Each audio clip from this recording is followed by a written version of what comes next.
কোরিয়ার যত মানুষ আছে আরে তারা যদি তিনটি আমল করতে পারে আমি আল্লাহ পাক তাদেরকে জাহান্নামের আযাব থেকে বাঁচায়া জান্নাত দিব। সুবহানাল্লাহ।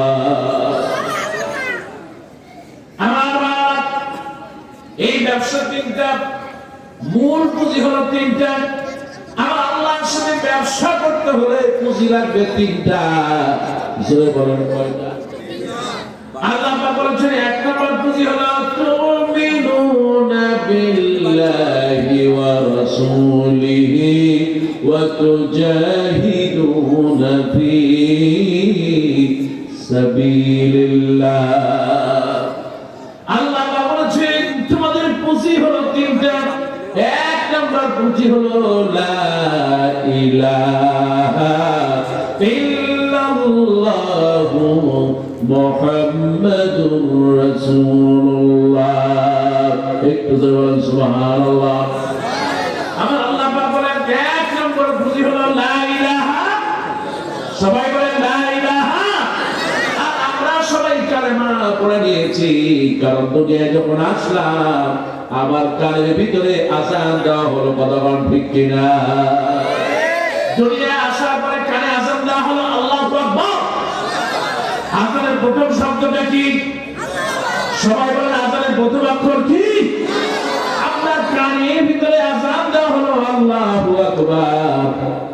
আপনি যখন নামাজে দাঁড়ায় গেলেন দুই হাত বাঁধলেন, সালাতের ভিতরে দাঁড়ায় গেলেন দুই হাত বাঁধলেন, কি বললেন আপনি? আরো জোরে বলেন। দুনিয়া থেকে যখন আপনি চলে যাবেন জীবনের শেষ সালাত, তার নাম কি? জানাজার সালাত। জীবনের শেষ সালাত আপনি পড়লেন জানাজার সালাত। তার মানে হলো আপনি দুনিয়া আসলেন, কানের ভিতরে বলা হলো আল্লাহু আকবার, বারে বলে নামাজ ছেড়ে দাঁড়ায় গেলেন, বলা হলো আল্লাহু আকবার। জীবন থেকে যখন শেষ হয়ে গেল জানাজার নামাজ, তা আপনাকে বলে দেওয়া হলো আল্লাহু আকবার।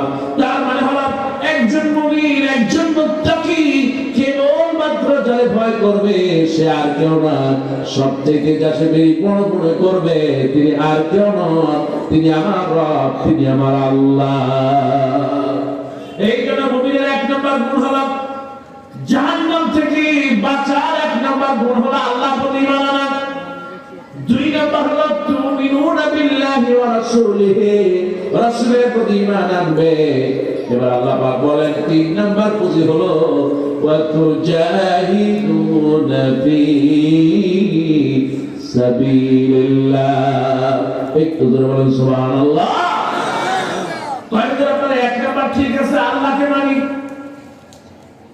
বুঝুন দুই নম্বর ঠিক আছে, এক নম্বর আমরা মসজিদে যাব নামাজ পড়বো এটা ঠিক আছে, কোনো অসুবিধা নাই। হুজুর দুই নম্বর নবীর প্রতি ঈমান, তাও আমরা ঠিক আছে, কোনো অসুবিধা নাই।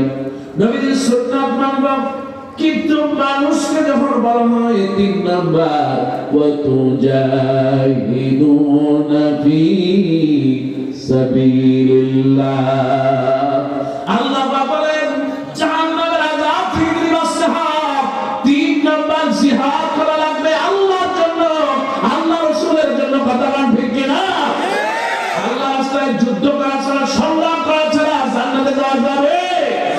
আমার ভাইরা, আল্লাহ নবীকে প্রশ্ন করা হলো আইয়ুল আমালু আফদাল ইয়া রাসূলুল্লাহ, ওগো আল্লাহ নবী সবচেয়ে উত্তম আমল কি? আল্লাহ নবী বলেন as-salatu li waqtiha, আযান হয়ে যাবে, সময় হয়ে যাবে, সালাতে দাঁড়ায় যাবে, আল্লাহু আকবার। সবচেয়ে উত্তম আমল হলো সালাত। সুবহানাল্লাহ। কারণ সালাত যার ঠিক আছে তার ঈমান ঠিক আছে, যার সালাত ঠিক নাই তার কিছুই ঠিক নাই। ও আমার ভাইরা, এটা নবী বলেছেন সাল্লু কামা রাআইতুমুনি উসাল্লি, যেমনি করে নামাজ পড়বা আমি যেমনি করে নামাজ পড়ি। আজ অনেকে আছে রাজনৈতিক নামাজ পড়ে, ওযুও থাকে না, মসজিদে গিয়ে বলে আল্লাহু আকবার। কথা বলা আছে না? মুসলমান আছে না? এই যে নির্বাচন সামনে আসতেছে, এক শ্রেণী দেখবেন তারা মাথায় টুপি নাই, রুমাল নাই, পকেটে নিয়া, তারপরে মাথায় কোনো মধ্যে বাইন্দা মসজিদে ঢুকিয়া সবার আগে আল্লাহু আকবার, কথাটা ঠিক না? এটা আজকেই তো আমি দেখলাম শত শত মানুষ নামাজের সময় না, কিন্তু নিজেকে বড় আল্লাহ নবী ভাইবা সে নামাজে দাঁড়ায় গেছে।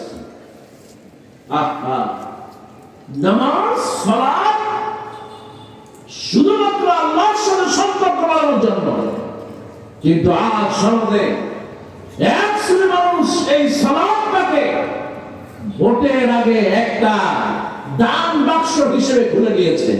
কথাটা ঠিক কিনা? নিজেদের সালাত নাই, কর্মীদের জন্য সালাত নাই, অথচ এই বাংলাদেশে এমন সংগঠন আছে সালাত আদায় না করলে ওই সংগঠনের কর্মী হওয়া যায়? মুসলমান জোরে বলেন যায়? একটা মাত্র সংগঠন, কথাটা ঠিক কিনা? আমার ভাইরা, আমার আল্লাহ নবী বলেছেন, ও সাহাবীরা, এক নাম্বার ভালো আমল হলো as-salatu li-waqtiha, সময় হয়ে যাবে আর দেরি করবা না, মসজিদে চলে যাবে। আমার আল্লাহ নবী বিশ্বনবী সাহাবীদের মধ্যে যখন নামাজের জন্য আযান হয়ে যেত, আমার আল্লাহ নবীর সামনে যদি আমরা বসে থাকতাম, আমার আল্লাহ নবী আমাদেরকে নাসিরার মতো করে উঠে চলে গিয়ে মসজিদে যেতেন। সুবহানাল্লাহ। এই জন্য এক নাম্বার হলো আফদালুস সালাত, সময় মতো ওয়াক্ত নামাজ পড়া। সুবহানাল্লাহ। আমার আল্লাহ পাক বলেন, ইন্নাস সালাতা কানাত আলাল মুমিনিনা কিতাবাম মাওকুতা। এক নাম্বার হলো সময় হবে, সময় অনুযায়ী নামাজ পড়বে, সময় অনুযায়ী যে নামাজ পড়বে, আমার আল্লাহ নবী বলেন দুনিয়ার শ্রেষ্ঠ আমল করলো। সুবহানাল্লাহ। ও আমার ভাইরা, আমার আল্লাহ নবীকে প্রশ্ন করা হলো, ইয়া রাসূলুল্লাহ, তারপরে কোনটা শ্রেষ্ঠ আমল? আমার আল্লাহ নবী বিশ্বনবী বলেছে বিরুল ওয়ালিদাইন, দুই নম্বর হলো মা বাপ যাদের বেঁচে আছে খেদমত করবা, আমার আল্লাহ পাক কপাল খুলে দিবে। সুবহানাল্লাহ। মা বাপ থাকলে তাদের খেদমত করলে ভাগ্য খুলে দেন, তিনি কে? আমার আল্লাহ পাক বলেন, মা বাপ যাদের বেঁচে নাই কি করবে? আমার আল্লাহ সুবহানাহু ওয়া তাআলা দোয়া শিখায় দেন, বাবা তোমাকেই বলি মা, দুনিয়া যাদের মা নাই বাবাও নাই, কোন হুজুরকে ডাকার দরকার নাই, কোন 3 দিনে 40 টাকার দরকার নাই। আপনার মা মারা গেছে, বাবা মারা গেছে, হুজুর করে বসে যান, আমার আল্লাহর কাছে বলেন, রব্বির হামহুমা কামা রব্বায়ানি সগীরা। বলেন সবাই, রব্বির হামহুমা কামা রব্বায়ানি সগীরা। একটু বলেন সুবহানাল্লাহ।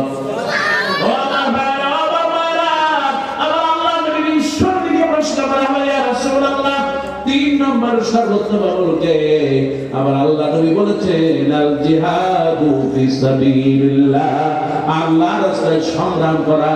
সুবহানাল্লাহ। তারপরে যদি জাহান্নাম থেকে বাঁচতে হয়, জাহান্নাম থেকে বাঁচতে হলে 3টা জিনিস লাগবে। 1 নম্বর ঈমান লাগবে, 2 নম্বর রাসূলের প্রতি ঈমান, আল্লাহর প্রতি ঈমান, রাসূলের প্রতি ঈমান, আর আল্লাহর রাস্তায় জিহাদ করা লাগবে। সুবহানাল্লাহ। আমল কয়টা? শুধু নামাজ তো পড়ে ঠিক আছে, 1 নম্বর আল্লাহর প্রতি ঈমান ঠিক আছে, 2 নম্বর রাসূলের প্রতি ঈমান তাও ঠিক আছে। হুজুর জিহাদটা করব কেমনে? এখন তো রাসূলের মতো যুদ্ধ নাই যে আমাদেরকে যুদ্ধে যাওয়া লাগবে, আমরা যুদ্ধ করব। এবার রাসূল বলেছেন, আফদালুল জিহাদ আলা দিদ্দি শায়াতিন। শয়তান আছে না? আর সমাজ জনগণ শয়তান আছে না? শয়তানের বিরুদ্ধে জিহাদ করা সর্বোত্তম জিহাদ। সুবহানাল্লাহ। আমার ভাইয়া, শয়তানকে বুঝি দেখা যায় নাকি? দেখা যায়। এই যে এখন ভোটের সময় আসছে না, ভোটের সময় আসছেন, দেখবেন কিছু লোক বলবে আমরা এই দেশটাকে মদিনার ইসলাম অনুযায়ী চালাতে চাই। অমিয়া, তুমি যে মদিনার মতো ইসলাম চালাবা, তোমার মুখে কি নবীজির দাড়ি মোবারক আছে? আর মুসলমান যেগুলো আছে, যাদের মুখে দাড়ি নাই, ওযু নাই, গোসল নাই, পায়খানা পেশাব করে কি করে লাগে তাই জানে না, যারা ইসলামী শরীয়ত মানে না, তারা যখন বলে আমরা মদিনার ইসলাম চাই, মনে করতে হবে নির্বাচন চলে আসছে, এখন ভোট ভিক্ষা দেন, কথা বল ঠিক কিনা? ও আমার ভাই, আমার মায়েরা, আমার আল্লাহ রাব্বুল আলামিন হাবিব বলেছেন সবচেয়ে বড় শয়তান হলো তোমাদের প্রকাশ্য শত্রু। আমার আল্লাহ রাব্বুল আলামিন বলেন খবরদার লা তাত্তাবিউ খুতুওয়াতিশ শাইতান, এই শয়তানের অনুসরণ করবে না। এবার আমি একটু আপনাদেরকে শয়তান দেখায় দেই, একটু বলবেন সুবহানাল্লাহ। আমার ভাইরা, আমার আল্লাহ রাব্বুল আলামিন বলেছেন কু আনফুসাকুম ওয়া আহলিকুম নারা, তুমি নিজে বাঁচো আর তোমার পরিবারকে জাহান্নাম থেকে বাঁচাও, এই হুকুমটা কার? আমার আল্লাহ হুকুম দিলেন তুমি নিজে বাঁচো। এবার আপনি ঘরের ভিতরে সুদের ব্যবসা করেন না, কিন্তু আপনার পাশে একজন সুদের ব্যবসা করে, আছে না? কথা বলেন আছে? আর সুদ খাওয়া হালাল না হারাম? হারাম। সমাজ জন্য হালাল না হারাম? আর যারা কইলেন না তাদের কাছে বুঝি হারাম নাকি? সুদ খাওয়া হালাল না হারাম? আর যখন হালাল না হারাম? পায়খানা খাওয়া কি? আর যখন কি? তারপর শুকরের গোশত খাওয়া কি? এগুলো যেরকম হারাম, তার চেয়ে মারাত্মক হচ্ছে সুদ খাওয়া হারাম। কথা বল ঠিক কিনা? এই বিধান কে দিয়েছে? আল্লাহ। এখন আপনি নিজে সুদ খান না, ভালো কথা, বুঝলেন? আমি সুদ খাই না, কিন্তু আপনারই ভাই ছেলে অথবা আপনারই ভাই বউ ঘরের ভিতরে বসে সুদের ব্যবসা করে, মহিলারা আছে নাকি না? এরা আপনাদের দেশে নেই নাকি? এবার চিন্তা করেন, আপনি যেই লোকটাকে সমর্থন দিয়ে সংসদে পাঠালেন, সেই লোকটা যদি একটা সুদখোর হয়, সেই লোকটা যদি একজন জিনাকার হয়, সেই লোকটা যদি একটা হারামখোর হয়, সে সংসদে গিয়ে সুদের পক্ষে আইন পাস করবে। কথা বল ঠিক কিনা? আর আপনি যখন তাকে সমর্থন দিবেন, সে সুদের আইন পাস করবে পার্লামেন্টে। সারা বাংলাদেশের মানুষ যতজন সুদের সাথে জড়িত থাকবে, আপনি তাদের একটা অংশ পাবেন, এতে কোনো সন্দেহ। কাজেই যারা সমাজে সুদ চালু করে তাদের সাথে আমাদের কোনো সম্পর্ক থাকতে পারে? যারা নামাজি তাদের সম্পর্ক আছে না নাই? যারা নামাজি হবে তাদের সাথে মহব্বত আছে না নাই? আপনি যদি নামাজিদের সাথে মহব্বত করতে পারেন, আমার আল্লাহ পাক ওই নামাজিদের কারণে আপনাকে জান্নাত দিয়ে দিবে। বল সুবহানাল্লাহ। ও আমার ভাই, আমার মা, আমার আল্লাহ রাব্বুল আলামিন এই জন্য বলেছেন ঈমান আনবে, এক নাম্বার ঈমানটা লাগবে শিরক মুক্ত ঈমান। আমার আল্লাহ রাব্বুল আলামিন কোরআনুল কারীমের মধ্যে লোকমান আলাইহিস সালাম কে বলা হলো, লোকমান তুমি বলে দাও, ইয়া বুনাই লা তুশরিক বিল্লাহ ইন্নাশ শিরকা যুলমুন আযীম। খবরদার, এই ছেলে মাজারে গিয়ে সদকা দেওয়া যাবে না। কথা বল, মাজারে পয়সা দেওয়া যাবে? মাজারে কোনো দান করা যাবে? মাজারে আগরবাতি দেওয়া যাবে? মাজারে মানত করা যাবে? কাজী রাসূলুল্লাহ বলেছেন আল্লাহ পাক আমাকে বানিয়েছে এই মূর্তিগুলো মাজারগুলো ভাঙার জন্য। কথা বল ঠিক কিনা? মাজারের সাথে আমাদের কোনো সম্পর্ক? আমার আল্লাহ রাব্বুল আলামিন এক নম্বর বলেন মুখলিস ঈমান তারা নিশ্চয় যারা আল্লাহর ইবাদত করবে, আল্লাহর সাথে শিরক করবে না।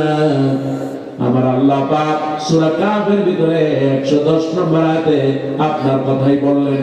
আল্লাহ পাক বলেন ফামান কানা ইয়ারজু লিকা রাব্বিহি ফালইআমাল আমালান সালিহান ওয়া লা ইউশরিক বিইবাদাতি রাব্বিহি আহাদা। একটু বলুন সুবহানাল্লাহ।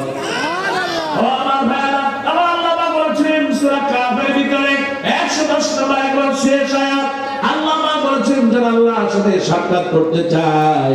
আর আজকে এই জায়গায় আমরা আছি, যার সাক্ষাৎ করতে চাই তিনি কে?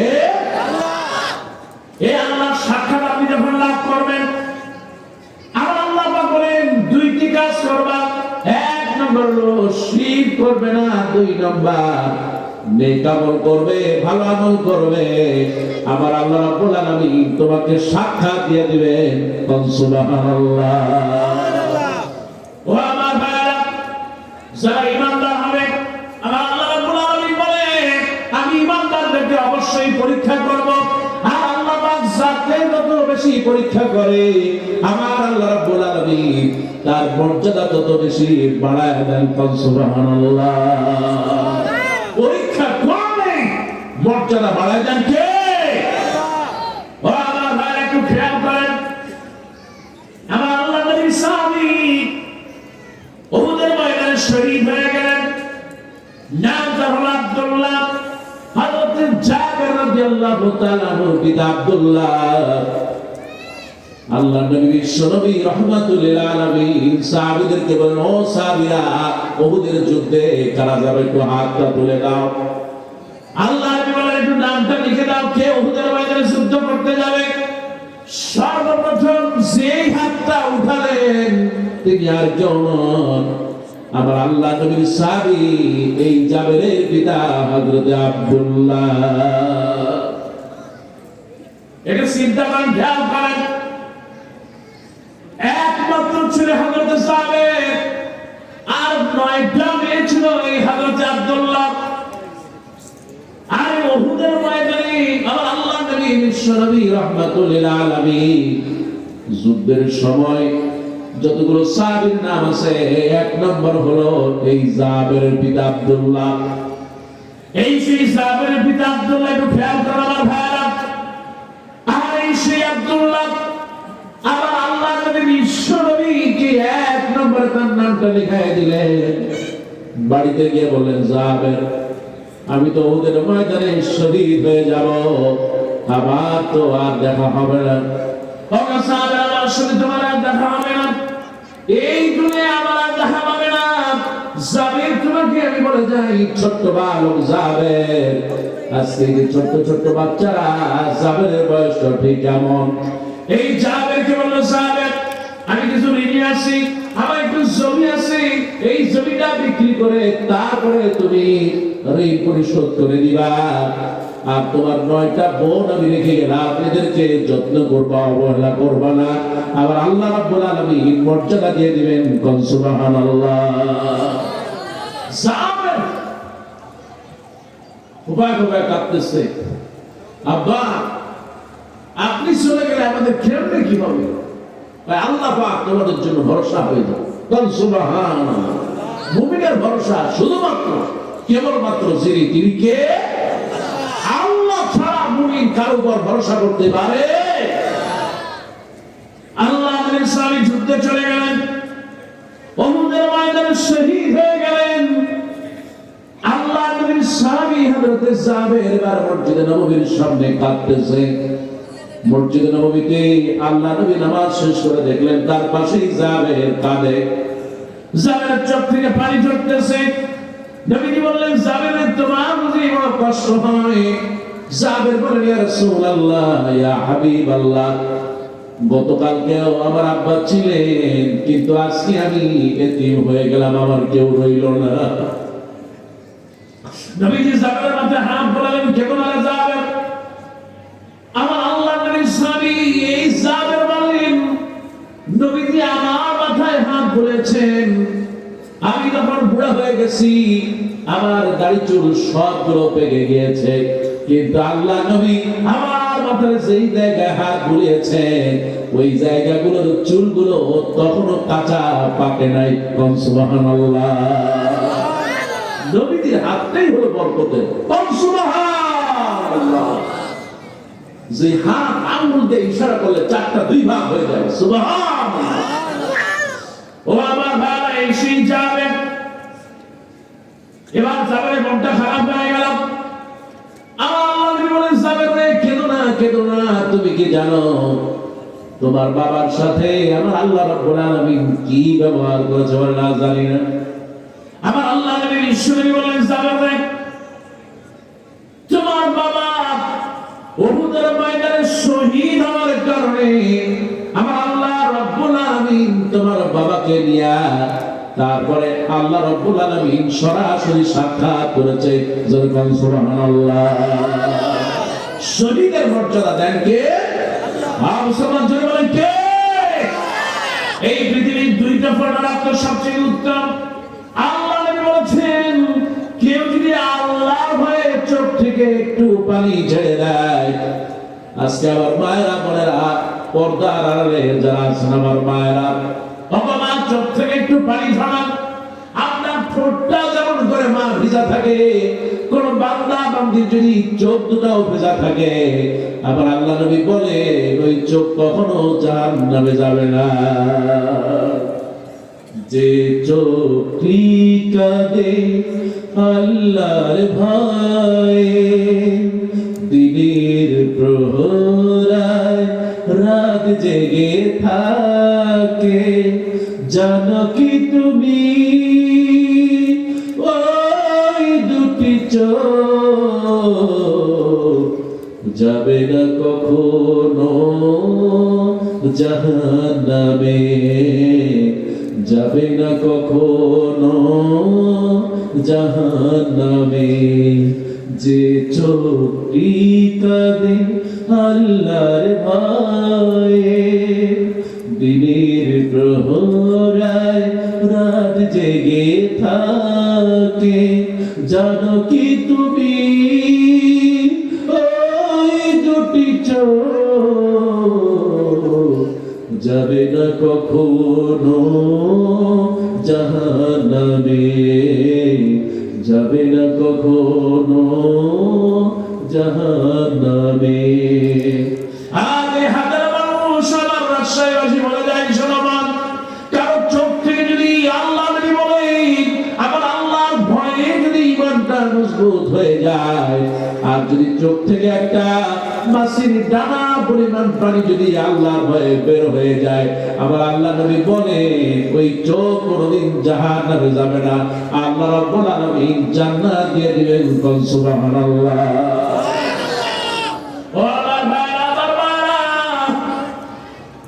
ইমানদার হলেই পরীক্ষা আসবে। তাকায় দেখেন সব নবীদের উপরে পরীক্ষা আসতে হয়। আমি 7টা বছর মিশরে ছিলাম, হযরত ইউসুফ আলাইহিস সালামের উপরে পরীক্ষা করেছেন কে? ইউসুফ আলাইহিস সালাম। বড় বলেন কোথায়? মিশরে। ফেরাউন কোন জায়গায়? মিশরে। নীল নদ, লোহিত সাগর। তারপরে তুর পাহাড় কোথায়? মিশরে। তুর পাহাড়ে আল্লাহ পাক 2বার উঠালেন। ফেরাউনকে সরাসরি দেখলাম 2বার। হযরত সালেহ আলাইহিস সালাম, দানিয়েল আলাইহিস সালাম, তারপরে ইউসুফ আলাইহিস সালামের সিজনি অংশ। ইউসুফ আলাইহিস সালাম যেখানে চাষাবাদ করতেন, আল্লাহ পাক মিশরের অসংখ্য জায়গায় দেখালেন। আমার ভাই, আমার মা, এই সেই ইউসুফ আলাইহিস সালাম আমার আল্লাহ রাব্বুল আলামিন তাকে পরীক্ষা করলেন। ছোট্ট ইউসুফ পরীক্ষা করতেছে কে? এখন ইউসুফ বাড়ির ফ্যামিলি, ছোট্ট ইউসুফ ভাইরা তারপরে শত্রুতামি শুরু করে দিল। এমনকি চূড়ান্ত পর্যায়ে তাকে নিয়ে বাবার কাছ থেকে বললো তাকে একটু খেলতে নিয়ে যাই। সাজায় গল্প বানায় নিল। এবার তাকে কুয়ার ভিতরে যখন ফেলে দেওয়া হয়, আমার আল্লাহ রাব্বুল আলামিন বলেন ইন্নী করিব, সবচেয়ে আপনার নিকটবর্তী কে বলেন? মুসলমান জোরে বলেন কে? আপনার মা, বাবা, ভাই বোন সকলের চাইতে সবচেয়ে নিকটবর্তী তিনি কে? রাস্তা দিয়ে হাঁটতেছে, হঠাৎ করে দেখতেছেন গাড়ি একটা চলে গেল, কিন্তু আল্লাহ পাক আপনাকে কেমনে বাঁচাবেন কেউ জানে না। জানে কে? সুবহানাল্লাহ। সবাই অসুস্থ, করোনায় মরে যাচ্ছে, কিন্তু আল্লাহ পাক আপনাকে বাঁচায় রাখছেন। সুবহানাল্লাহ। আলহামদুলিল্লাহ। ইন্নী করিব, আমি বান্দার নিকট থেকে আরো নিকটবর্তী। ও আমার মা, আমার বোনেরা, কারণ ঈমান যদি মজবুত হয়ে যায়, আজ যেমন আল্লাহ রাব্বুল আলামিনের ভয় থাকে, আমার আল্লাহ বলেন وَإِذَا سَأَلَكَ عِبَادِي عَنِّي فَإِنِّي قَرِيبٌ। মা তোমাকে বলি, মা ছেলের সমস্যা, মেয়ের সমস্যা, মা দুনিয়ায় যত কষ্ট তোমার আছে, মা খেয়াল করো। মা যদি রাতের বেলা তাহাজ্জুদ নামাজ পড়তে পারো, মা আমার আল্লাহকে যদি বলতে পারো, ওগো মা তোমার সন্তান নাই, মা বিয়ে হয়েছে অনেক দিন হয়ে গেল, সন্তান হয় না, মা তুমি যদি তাহাজ্জুদ নামাজ পড়তে পারো, মানুষের দিন সবাইকে খাওয়াতে পারো, মা তুমি যদি মাগো মানুষের কল্যাণে কাজে লাগাতে পারো, মাগো পবিত্র থাকতে পারো, এতিম মিসকিনের পাশে যদি দাঁড়াও, মা স্বামী যদি খেদমত করতে পারো, শ্বশুর শাশুড়িকে যদি মায়ের মতো মহব্বত করো, আর যদি দোয়া করতে পারো, রব্বি লা তাযারনি ফারদাও ওয়া আনতা খায়রুল ওয়ারিসিন। একটি করে যখন আমার কোন বোন বিয়ে হয়েছে, বাচ্চা হয় না, এই আমলগুলো যদি করতে পারে, আমার আল্লাহ রাব্বুল আলামিন বলে ফাআলুল লিমা ইউরিদ, আমি আল্লাহ পাক যা খুশি তাই করি, আমি আল্লাহ চাইলে সন্তান দিয়ে দিব। সুবহানাল্লাহ। সন্তানদার মালিক কে? এই জন্য আমার ভাইরা, ঈমানদারদের উপর পরীক্ষা আসবে, এতে কোনো সন্দেহ নাই। কিন্তু অনেক মানুষ সমাজে আছে, ঝামেলায় যায় কে? আমার আল্লাহ নবী বলেছেন, কারো বিপদ পড়েছে তোমাকে ডাক দিবে, যতদূর তুমি আগায় যাবে জান্নাত ততদূর তোমার সামনে চলে আসবে। সুবহানাল্লাহ। এই জন্য আমার ভাইরা, আমাকে কেন আল্লাহ বানালেন? আল্লাহ বলেন কুনতুম খায়রা উম্মাহ উখরিজাত লিন-নাস তা'মুরুনা বিল মা'রুফ ওয়া তানহাউনা আনিল মুনকার। আমি এই জন্য বানিয়েছি, তোমাকে আর একজনের জন্য বানালাম। তুমি শুধু সামনের খাওয়া খাবে আর পেটটা বড় করবে, এই জন্য বানাই। কিন্তু এরকম লোক আছে না নাই? সামনের খাওয়া খায়, খাইতে খাইতে পেটটা কুমড়ার মতো হয়ে যায়, এমন লোক আছে না নাই? এত খাওয়া খায়, পায়ের আগে বুকের আগে পেট চলে, দরজা দিয়ে ঢোকা লাগে না, ঢোকা যায় না, দরজা ভাঙতে অনেক সময় ঢোকার লাগে। কথা বলা আছে না নাই? কই হুজুর খায় কি খাও? সম্মান খাও। আর রোজা আসলে তো আরো কয়েক গুণ খায়, সারাদিন অপেক্ষা করে কখন খাবে, ঘড়ির দিকে তাকায় আর আকাশের দিকে, আরে আল্লাহ সূর্যটা কোটি যায় না, সারা দুনিয়ার ইফতারি সামনে নিয়ে বসে আছে, পেঁয়াজু, আলু চপ, বেগুনি, হালি, পরাটা, সব সামনে নিয়ে আসে। আল্লাহ এখন আজান হয় নাই, যে কোন দেশে মুয়াজ্জিন যেটা বলে ঘুমায় গেছে, বারবার ঘড়ির দিকে তাকায়, আরে দেখ আজান দিছে না, টিভি 3 জায়গায় ধরে রাখে, রেডিও অপারেট কর, দেখ কোন টাইমে আজান দেয়। তারপরে আজান দিল, মিয়া সাহেবের খাওয়া শুরু হয়ে গেল। মাশাআল্লাহ, খাইতে খাইতে সব খাইতে, গলায় আঙ্গুল দিলে খাবার পাওয়া যায়, কথা না ঠিক না? জম্বে খাওয়া খাওয়ার পর কোন মতে এসব সময় প্রায় হয়ে আসছে, অন্য আল্লাহ শেষদার দেবে কি? শেষদা টেজদা দিতে পারে না, কোনো মতে ভাত করতে না, আসসালামু আলাইকুম, আসসালাম। এরপর শুরু হয়ে যায় তার রাতের খাবারের প্রস্তুতি। ইফতারি খাইলো, রাতে খাইলো, আবার সেহরি খাইলো, সন্ধ্যে খাওয়া। কিছু লোকের জীবনটাই চলে যায় খাওয়ায় খাওয়ায়। কতটা আছে না না? আমার ভাই নবী বলেন কম খাবে, হিসাব কম হবে। সুবহানাল্লাহ। আমার আল্লাহ পাক বলেন আমি আল্লাহ রাব্বুল আলামিন তোমাদেরকে পরীক্ষার সম্মুখীন করব।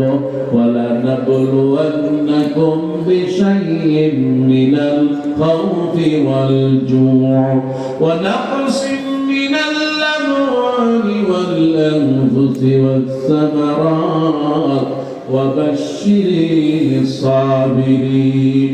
আল্লাহ পাক বলেন নিশ্চয়ই আমি তোমাদেরকে ছেলে মেয়েদের সন্তান দিয়ে ভয় দিয়ে পরীক্ষা করব, তোমাদের ক্ষুধা দারিদ্রতা দিয়ে পরীক্ষা করব।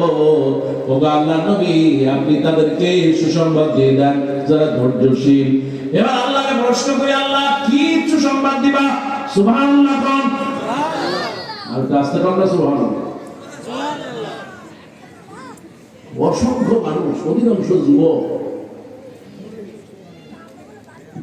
সুবহানাল্লাহ মনে হয় ডায়াবেটিস হয়ে গেছে। যুবক কারা আছো? হাত তোলো। যুবক, যুবকেরা বলো লিল্লাহি তাকবীর, লিল্লাহি তাকবীর। মুরব্বীরা বাবাদের হাত তোলেন তো। মাশাআল্লাহ। বাবুদের আজকে কিন্তু খেলা হবে, খেলা হইতেছে, আমার হইতেছে কাউর মতো বাড়ায় যায় না। লিল্লাহি তাকবীর, মাশাআল্লাহ। আরো একবার লিল্লাহি তাকবীর। বাচ্চারা আসো, কারা হাত তোলো দেখি। মাশাআল্লাহ। বাচ্চারা বলো লিল্লাহি তাকবীর। আরো একবার লিল্লাহি তাকবীর। সবাই মিলে প্রশংসা করবো কার? জবান খুলে বলেন লিল্লাহি তাকবীর, লিল্লাহি তাকবীর। আল কোরআনের আলো সংসদে চলো, তোমার নেতা আমার নেতা, তোমার নেতা আমার নেতা। লিল্লাহি তাকবীর। প্রশংসা করলাম কার? আমার আল্লাহ রাব্বুল আলামিন বলেন লাইন শাকারতুম লাযিদান্নাকুম ওয়া লাইন কাফারতুম ইন্না আযাবি লাশাদীদ। নিশ্চয়ই যারা আমার প্রশংসা করবে, নিশ্চয়ই যারা আমার শুকর আদায় করবে, আমি আল্লাহ রাব্বুল আলামিন তার নিয়ামত বাড়ায় দিব। সুবহানাল্লাহ। ও আমার ভাইরা, এই সুন্নাত যারা ঈমানদার তারা সব সময় নিয়ামতের শুকর করবে। তারা খেতে বসবে বিসমিল্লাহ বলে খাবে। সুবহানাল্লাহ। খাওয়া শেষ হয়ে গেলে আল্লাহ শুকর আদায় করবে। বাথরুমে যাবে, একবার পা দিয়া ঢুকবে, তারপরে মসজিদে ঢুকবে, ডান পা দিয়া ঢুকবে, দোয়া করবে। ঘরের ভিতরে ঢুকবে, সালাম দিবে, ঘর থেকে বের হবে, সালাম দিবে। এমনি করে যার ঈমানটা বেড়ে যায়। আমার আল্লাহ রাব্বুল আলামিন বলেন মান আমিলা সালিহান মিন যাকারিন ওয়া উনসা, নারীরা পুরুষ যারা নেক আমল করবে, আমার আল্লাহ পাক বলে এই লোকটা হলো মুমিন। জোরে বল সুবহানাল্লাহ। এই জন্য আমার ভাইরা, মুমিনদের এক নাম্বার যারা আল্লাহকে জাহান্নাম থেকে বাঁচাতে চায়, এক নাম্বার কাজ হলো মজবুত ঈমান লাগবে। শীত করা যাবে না। জোরে বলেন যাবে? কোন কাফেরের কাছে মাথা নত করা যাবে? চিন্তা করো, এই দেশটাকে 16টা বছর আরে বিনা কারণে আমার এই দেশে হাজার হাজার আলেমদেরকে হত্যা করেছে। কথা বলেন ঠিক কিনা? এই 16টা বছরে আমার এই বাংলাদেশে অসংখ্য আলেমদেরকে কারাগারে রেখেছে। ঠিক কিনা? শুধুমাত্র তাই নয়, কোরআনের পাখি আল্লামা সাঈদীকে 13টা বছর জেলখানায় ঢোকায় রেখেছে। কথা বলেন ঠিক কিনা? ওরা জেলখানা থেকে বের করে হাসপাতাল দিয়া ইনজেকশন দিয়া তারপরে তাকে শহীদ করে দিল। আর আল্লাহ রাব্বুল আলামিন নদের প্রতি এত রাগ হলেন, আমার আল্লাহ পাক কুত্তার মতো ওই দেশ থেকে তাড়াই দিয়েছে। কথা বল ঠিক কিনা? ঠিক কিনা? যারা মুমিনদের উপর আমাদের উপর নির্যাতন করবে, এই জমিনে তাদের ঠাঁই হবে না। কথা বল ঠিক কিনা? এই জমিনটা কার? আল্লাহ। মুসলমান জবানের জমিন কার? আর আমরা গোলাম কার?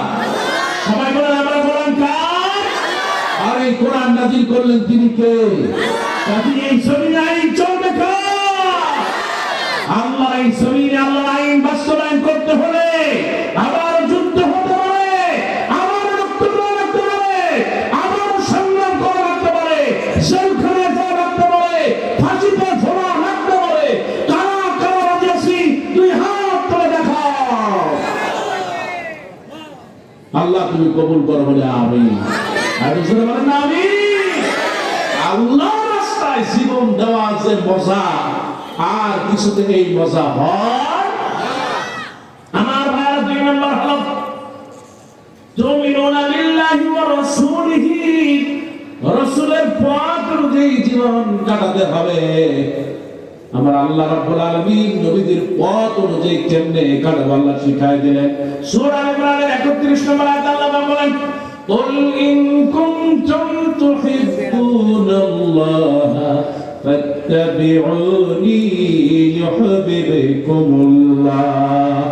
ওয়া ইয়াগফির লাকুম যুনুবাকুম ওয়াল্লাহু গফুরুর রহিম। একটু জোরে সুবহানাল্লাহ। আল্লাহ পাক বলেন, নবী আপনি বলে দেন, ইন কুনতুম তুহিব্বুনাল্লাহ, যদি তোমরা আল্লাহর ভালোবাসা পেতে চাও নবীকে অনুসরণ করবা, আর নবীকে যারা অনুসরণ করবে আমার আল্লাহ পাক বলে আমি তাদেরকে ভালোবাসবো, শুধু ভালোবাসবো না, আমি আল্লাহ গুনাহগুলো maaf করে দিব। সুবহানাল্লাহ। নবী যেমনি করে নামাজ পড়লেন, সালাত আদায় করলেন, আমরা তেমনি করি আলহামদুলিল্লাহ। কোন নবীজি যেইভাবে সালাত আদায় করে আমরাও সেইভাবে করার চেষ্টা করি। একটু ধরে করতে আলহামদুলিল্লাহ। আল্লাহু আকবার বললেন, হাত বাঁধলেন, সানা পড়লেন, সূরা ফাতিহা পড়লেন, আরেকটা সূরা মেলালেন, রুকুতে চলে গেলেন, সামি আল্লাহু লিমান রব্বানা লাকা, কি আপনারা পারেন না? রব্বানা লাকা হামদান কাসীরা তাইয়্যিবান মুবারাক, এই দোয়াটা পড়েন তো না? পড়বেন, সব দিবে কি? রুকুতে চলে গেলেন, সিজদায় চলে গেলেন, সিজদায় গিয়ে দোয়া পড়লেন। কি দোয়া? রাসূলুল্লাহ বলেছেন, আমরা সাধারণত পড়ি কি সুবহান রাব্বিয়া আ'লা। আম্মা আয়েশা বলেছেন রাসূলুল্লাহ সাল্লাল্লাহু আলাইহি ওয়াসাল্লাম সারা জীবন একটা দোয়া পড়েছেন, সুবহানাকা আল্লাহুম্মা রাব্বানা ওয়া বিহামদিকা আল্লাহুম্মা ফিরলি। কোন সুবহানাল্লাহ। সিজদার ভিতরে, রুকুর ভিতরে আল্লাহ রাসূল জীবনের অধিকাংশ সময় এই দোয়াগুলো পড়তেন। সুবহানাল্লাহ। আমরা সালাতটা সুন্দর মতো করি, আমিনটা জোরে বলি নাকি বলেন? আস্তে না জোরে? জোরে। মহিলারা মসজিদে নামাজ পড়ে নাকি? পড়ে। আপনাদের দেশে তারাবির সময় পড়ে নাকি? তারাবি না, মহিলারা যদি বছরে একবার এসে যদি কয় লাভবাই, তাহলে মহিলাদের চরিত্র সংশোধন হবে না। তাদেরকে জুমার নামাজের জন্য জায়গা করে দেয়। বরকত দিবে কে? হ্যাঁ মুসলমান যারা বলেন কে? আমি তো মসজিদ দেখি নাই। যদি মসজিদের সুযোগ থাকে তাদেরকে জুমার নামাজের ব্যবস্থা করবেন। মা যদি ভালো হয়ে যায় সন্তান ভালো হয়ে যাবে, কোন সন্দেহ নাই। আমার ভাইরা, পৃথিবীর শ্রেষ্ঠ ঘর তার নাম হলো মক্কা। কি নাম বলেন? মক্কা। মক্কাতুল মুকাররমা, পবিত্র কাবা, সেটা অবস্থিত মক্কায়। মক্কা প্রথম অক্ষর কি? ম। মদিনাতুল মুনাওয়ারা, তার প্রথম অক্ষর কি? মুসলিম। আমি যে পরিচয় বহন করি প্রথম অক্ষর কি? এই যে মসজিদে নামাজ পড়েন, সালাত আদায় করেন, মসজিদে প্রথম অক্ষর কি? ম। এত কিছুর ভিতরে ম। এই মকে যদি বাদ দেন পৃথিবী থাকবে? মুসলমান জনগণ থাকবে? আর আমার সবচেয়ে শ্রেষ্ঠ জাতি হলো আমার মা। এই মায়ের মর্যাদা কে দিয়েছে? আমার আল্লাহ পাক মর্যাদা দিয়েছেন। সুবহানাল্লাহ। কিন্তু আমার এই বাংলাদেশে মায়েদেরকে মর্যাদা দিতে জানে না। পবিত্র মক্কায় যান, পুরুষ নামাজ পড়তেছে, মহিলারাও পড়তেছে। মদিনায় যান, পুরুষ পড়ে, মহিলারাও। আপনি ঘরের ভিতরে পড়েন এক ওয়াক্ত, আপনি পাবেন এক ওয়াক্তের সওয়াব। এক রাকাত পড়লেন, এক রাকাতের সওয়াব। আমার মা কি দোষ করবে? তার জন্য কেন মসজিদের দ্বার বন্ধ? আমার এই বাংলাদেশে যারা বড় বড় আলেম আছে, তারা বুখারী মুখস্থ করে, বুখারী পড়ায়, কুতুবে সিত্তা পড়ায়, কিন্তু তারা মায়েদের যে মর্যাদা, তাদেরকে মসজিদমুখী করতে পারে নাই, তাদেরকে মার্কেটে পাঠিয়ে দিয়েছে। কথাটা ঢেকে না। মহিলারা যদি মসজিদে যেতে পারত, আর যদি খুতবা শুনতে পারত, তাহলে আর যাই হোক ওই মমতাজের মতো শয়তান হতো না। কথাটা ঢেকে না। আল্লাহ বলি হয়েছে, আল্লাহ কবুল করবো না আমি। আমার মায়েরা, আল্লাহ বিশ্বনবী রাহমাতুল্লিল আলামিন তাকে আপনি ফলো করবেন।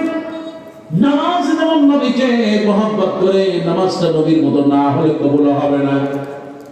কিন্তু পর্দা করা ফরজ।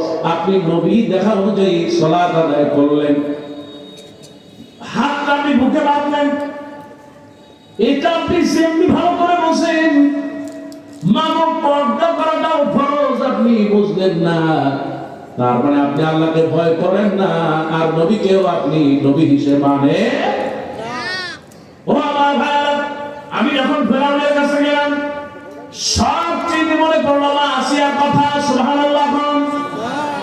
আমার আল্লাহ নবী বিশ্ব নবী বলেছেন, আফদালুন নিসাই আহলিল জান্নাহ আরবা, জান্নাতের ভিতরে শ্রেষ্ঠ রমণী হলো 4 জন।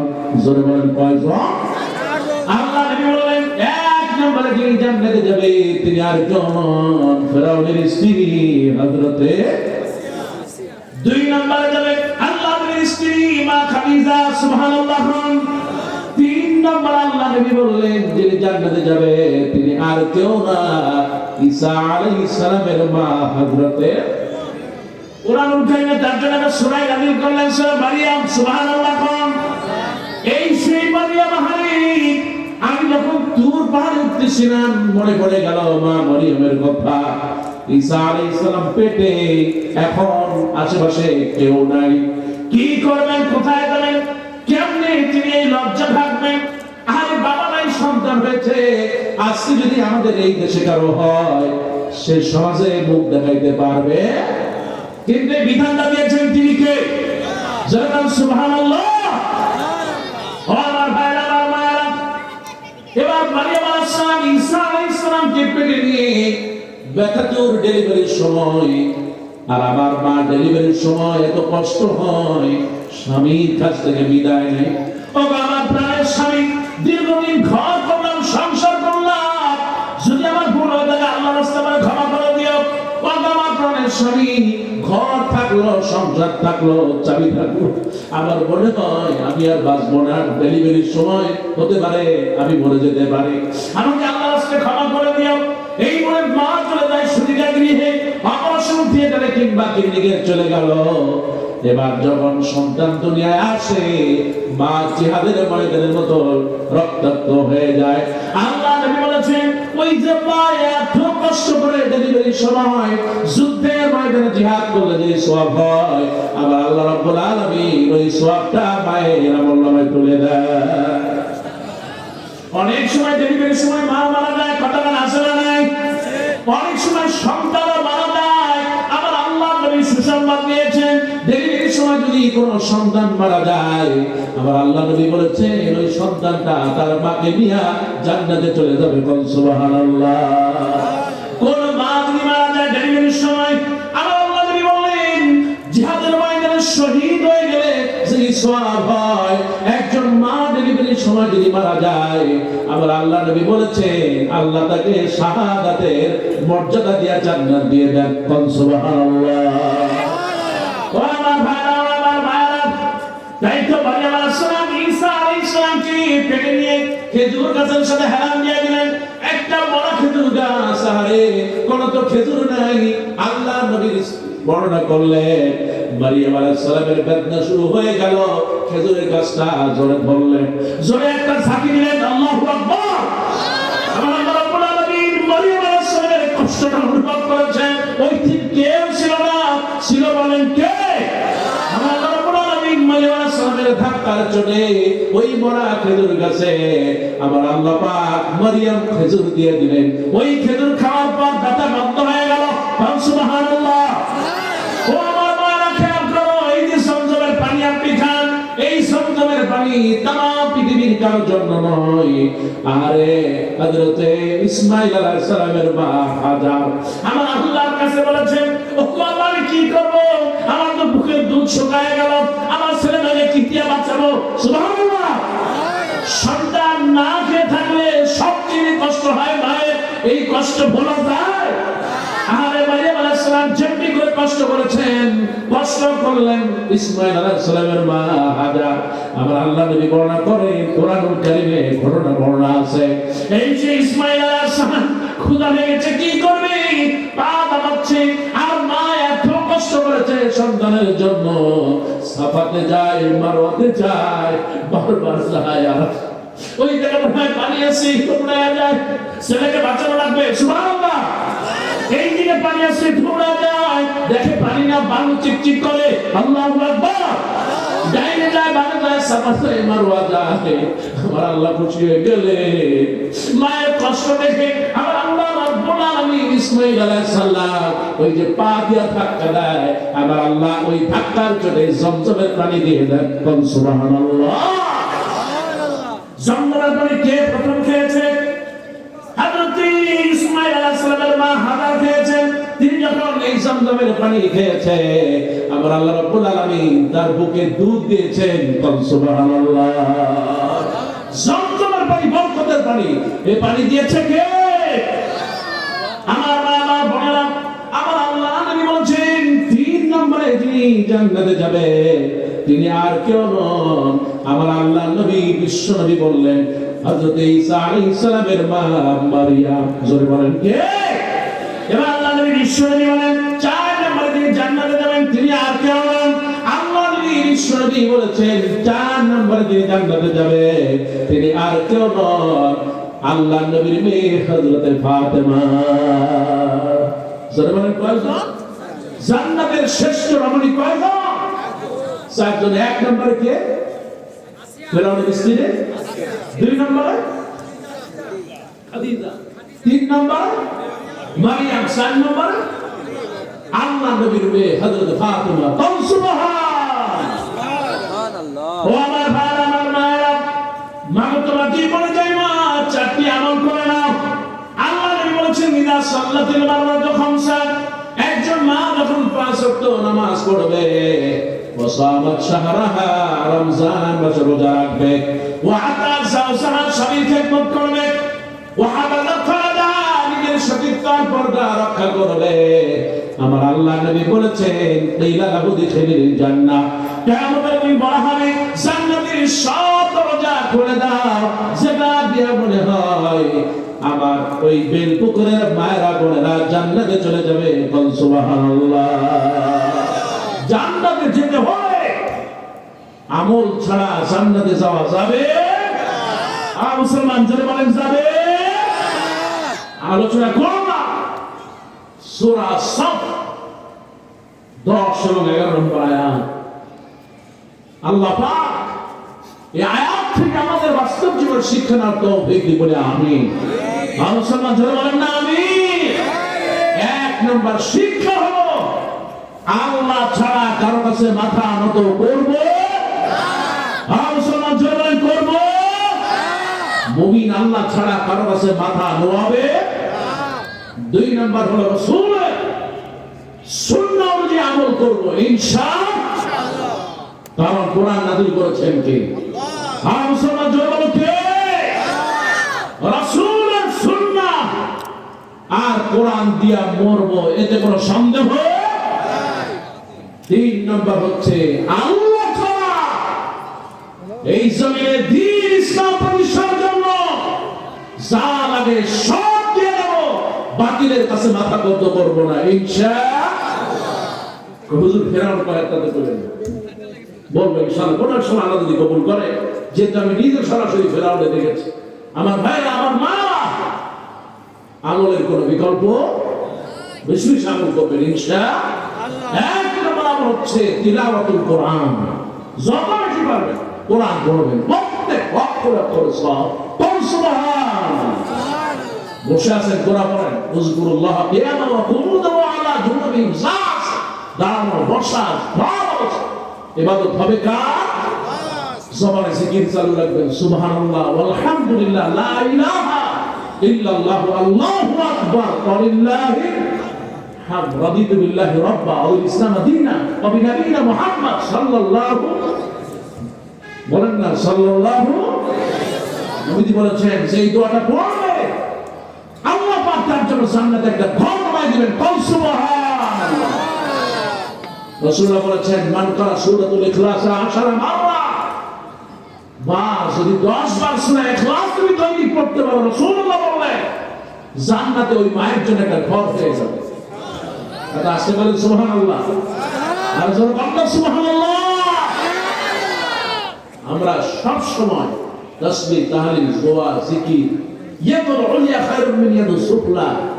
মা ছেলে মসজিদে যায়, কয়টা পয়সা মসজিদে দিয়ে দেয়। কিছু আমল করবেন মা, প্রত্যেক জুমায় কিছু আমল চালু রাখবেন ইনশাআল্লাহ। আজকে এই যে বেলপুকুরিয়া যুব সমাজ, আমি আশা করছি ওরা আগামীতে এই সমাজের একটা মডেল হবে ইনশাআল্লাহ। বেলপুকুরিয়া যুব সমাজের পরিবর্তে আগামীতে যদি হয় কোন একটা ইসলামিক সোসাইটি অথবা ফাউন্ডেশন, এরকম একটা নাম দিয়ে আপনারা এই যুবকদের সার্বিকভাবে সহযোগিতা করে ওই সামাজিক প্রোগ্রামটাকে এগিয়ে নিব ইনশাআল্লাহ। আর মায়েদের জন্য যদি সুযোগ থাকে মসজিদে জায়গা করে দিবেন, প্রত্যেক সময় মায়েরা বড়রা আজান হওয়ার আগে মসজিদে চলে যাবে। বর্ত দিবে কে? যা শুনবে ঘরে এসে আমল করবে। আল্লাহ আমার মায়েদের, আমার বোনেদের যারা যত আমল করি প্রত্যেক নেক আমল কবুল করার বলে আমিন। আজকে আমি হয়তো আপনাদের হক আদায় করতে পারলাম না, অনেক কথা বলার ছিল, কিন্তু এক জায়গায় ওয়াদা দেওয়া আছে। মুমিন যখন ওয়াদা দেয় ওয়াদা খেলাফ করবে না। আমি বলেছিলাম মাগরিবের নামাজ পড়ব, ইনশাআল্লাহ আমি এখানে মাগরিবের সময় চলে আসছি। আল্লাহ পাক যতটুকু সময় আমাকে বলার তৌফিক দিল, আল্লাহ যদি কবুল করে ইনশাআল্লাহ আবার কথা হবে ইনশাআল্লাহ। তবে আমার ভাইরা, আজকে আমার যে ভাই আমিরুল ইসলাম বেলালী, অত্যন্ত প্রিয় মানুষ, খুব বড় একজন আলেম, এদেশের অসংখ্য আলেমদের শ্রদ্ধাভাজন, আপনারা তার আলোচনা না শুনে যাবেন না ইনশাআল্লাহ। আল্লাহ পাক আজকের মাহফিলে যারা যে পয়সা দিল, সময় দিল, শ্রম দিল, মেধা দিল, আল্লাহ পাক সকলের জন্য মাহফিলটা নাজাতের ওসিলা বানিয়ে দেন বলে আমিন। আমার কথা যদি কেউ কষ্ট পেয়ে থাকে, কারো ছেলে, কারো ভাই, কারো স্নেহবশ, এই ছিল আমার ক্ষমা করে দিবেন। আল্লাহ পাক যেন যতদিন এই ময়দানে থাকি আমার জন্য দ্বীনের সাথে, ঈমানের সাথে, কোরআনের সাথে থাকার তৌফিক দিন বলে আমিন। হাযা মা ইনদি ওয়াল ইলমুল্লাহ ওয়াসসালামু আলাইকুম ওয়া রাহমাতুল্লাহি ওয়া বারাকাতুহু। আসসালামু আলাইকুম।